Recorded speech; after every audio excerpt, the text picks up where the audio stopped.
បើសិនជាម៉ាស៊ីន print អ្នកគ្នាលោតជាប់សញ្ញាกระดาษបែបនេះហើយវាចេញអក្សរថា paper ចាំអញ្ចឹងយើងមានវិធីដោះស្រាយបន្ទាប់មកយើងធ្វើការបើកម៉ាស៊ីន print យើងមកយើងមើលថាមានអីជាប់នឹងអត់អញ្ចឹងយើងគិតថាអត់មានអីទេ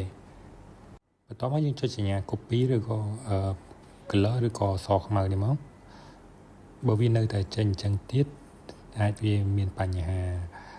លងម្សៅខាងក្នុងម្សៅទីกระดาษហ្នឹងឥឡូវយើងចូលទៅមើលទាំងអស់គ្នាតោះមកយើងដោះកន្រោបវាហ្នឹងមកហើយយើងមើលកន្លែង print กระดาษហ្នឹងអាកន្លែងក្រោយដាក់กระดาษហ្នឹងវាមើលឃើញថាវារបូតម្សៅតភ្ជាប់ពីចំណុចពណ៌សឬពណ៌ខ្មៅនេះម្សៅនេះអញ្ចឹងយើងធ្វើការដាក់ម្សៅហ្នឹងសាមីមកយើងធ្វើការយកតកៀបហ្នឹងមកតកៀបហ្នឹងហើយយើងធ្ពក់ខាងលើហើយយើងចាប់វាធ្ពក់ទៅអាពណ៌ខ្មៅហ្នឹងសម្រាប់ទាញกระดาษហ្នឹងធ្ពក់វាចូលវិញឃើញទេអញ្ចឹងជាប់វិញហើយអញ្ចឹងយើងធ្វើការតេស្ត page មកចង់ដឹងថាវាដើរអត់អូខេអញ្ចឹងវាទាញกระดาษចូលធម្មតាអញ្ចឹងបញ្ហានេះយើងអាចធ្វើដល់ខ្លួនឯងបានអញ្ចឹង